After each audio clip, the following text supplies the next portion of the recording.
चल रहा है? क्या लग रहा है कब तक इस पर पूरी मामले का काम खत्म सुनवाई पूरी होगी? क्योंकि लगातार बैक टू बैक डेट देखिए और समय रैना राइट जो राइट। है वो बाहर है। उन्होंने साफ बोल दिया विदेश वो बाहर है, इंडिया में नहीं है। तो हाँ उन्होंने बोल दिया आई थिंक 17 या 19 मार्च तक की डेट उन्होंने बोली है। मुझे तब तक का समय दिया जाए। देखिए, वो इंडिया के किसी से कहीं चले जाएं, हुँ, वर्ल्ड के किसी कोने में रहें, हुँ, सुप्रीम कोर्ट का इंटरवेंशन हो चुका है केस में। हुँ, और वो अगर नहीं वारंट पर आते हैं, नोटिस पर नहीं आते हैं, तो इंटरपोल लगा दिया जाएगा हुँ, और इंटरपोल उनको पकड़कर यहाँ पर जो है हुँ, भारत के कोर्ट में सरेंडर करवा देगी। हुँ, तो वो मैक्सिमम जो है 2 से 3 4 बार टाइम मिलेगा इनको, हुँ। उससे ज्यादा नहीं मिलेगा। नहीं आएंगे तो अपने पैर में लाठी मार रहे हैं, समझे। ओटीटी के लिए कोई कानून नहीं बनना चाहिए कि इस तरीके के कंटेंट को बढ़ावा दिया जाता है और खाली यही नहीं है अगर आप सोशल मीडिया पे देखेंगे तो तमाम भद्दे कंटेंट जो हैं वो वायरल होते हैं कुछ भी चंद व्यूज नो के लिए यू लोग सी कुछ राइट भी राइट कर राइट, रहे यू आर हैं। वेरी राइट, यू हाँ। नो। सो ओटीटी जैसे प्लेटफॉर्म को तुरंत बैन करना चाहिए, समझे ना। ये बहुत ही ज्यादा भारतीय, जिस तरह से जो है टिकटॉक को बैन किया गया ऐप को चाइना से, हम्म। वो भी बहुत ज्यादा गंदगी फैला रहा था। हम्म। हाँ, उसी तरह ओटीटी प्लेटफॉर्म भारत में एक बड़ा ही नाजायज ढंग का यहाँ के इश्यूज जो है, यहाँ के जो संस्कृति जो है उसको पॉल्यूट कर रहा है, मोरालिटी को पॉल्यूट कर रहा है, यहाँ के सामाजिक अस्तित्व को पॉल्यूट कर रहा है। हम्म। और लोगों के जो हमारे जो मतलब पुरातत्व को, पुराण को, और हमारे जो वर्तमान में जो हमारे जो युवा वर्ग है और युवा संस्कृति है, हम्म। उनको एक डर्टी माइंड के तरह हाँ। इस्तेमाल कर रहा है, यू नो। तो ये जो डर्टी माइंड से डर्टी समाज बनता है, समझे।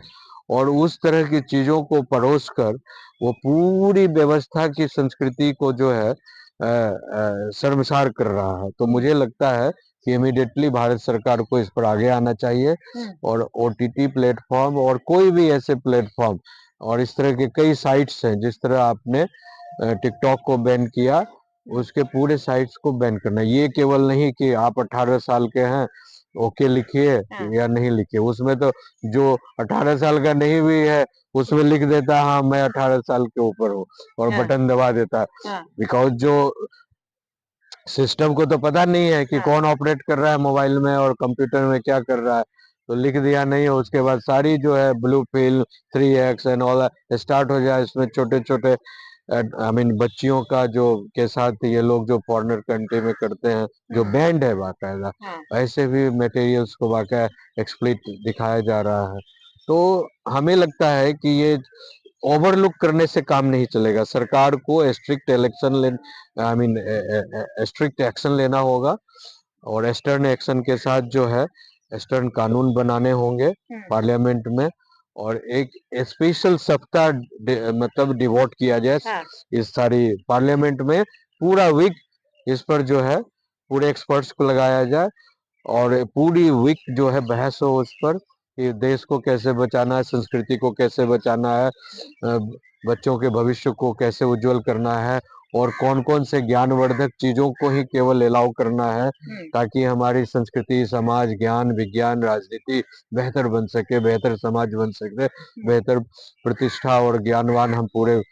अगर हम 1947 में डेवलप्ड कंट्री बनना चाहते हैं, विश्व गुरु बनने की आस, तो हमारा समाज ही बेहतर नहीं होगा, हम्म। हमारी पॉपुलेशन ही बेहतर नहीं होगी, तो केवल इकोनॉमिक हाइटेंड से क्या होगा। हम्म। इकोनॉमिकली हाइटेंड तो बहुत यूरोप में कंट्री है, लेकिन सारे के परिवार टूट गए हैं, हम्म। आपस में किसी से कोई बात नहीं करता है। हम्म। मैंने अभी देखा, हमारे कुछ मित्र हैं अमेरिका में, हाँ। वो कह रहे हैं कि एक अपार्टमेंट में नीचे ऊपर कौन रहता है।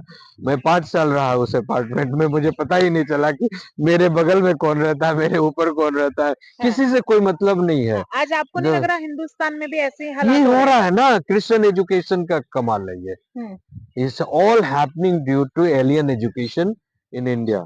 अदरवाइज गुरुकुल में एक जो थी, एक सिस्टम थी, एक दूसरे को जानने, समझने, ख्याल रखने का, आदर करने का, संस्कार करने का, और मतलब एक दूसरे के साथ वाद विवाद कर कर सीखते थे हम लोग। हाँ। हम्म। और यहाँ तो लोग अपने, जब से ये मोबाइल आया है, उसके पहले से भी यूरोप में तो था, अमेरिका में था ही। अब वो सारा जो है हम लोग गुरुकुल सिस्टम के एजुकेशन को बंद कर कर, पद्धतियों को बंद कर कर, अब जो केवल क्रिश्चियन, गांव गांव में क्रिश्चियन एजुकेशन है, समझे।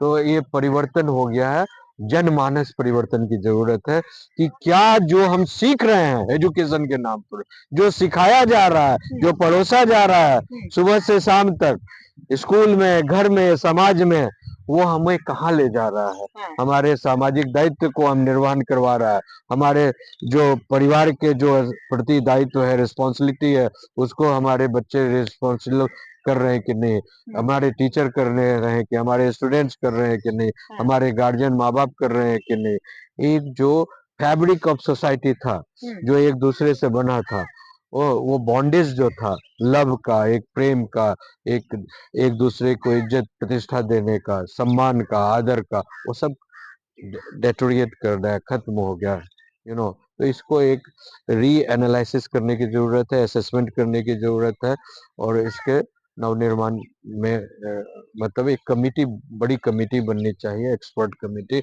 और पार्लियामेंट में एक वाइड स्प्रेड बहस होनी चाहिए, और उस पर स्टर्न कानून, जो गलत भटकाव की ओर पूरी समाज जा रहा है, उसको कुछ कानून, स्टर्न कानून बनने चाहिए।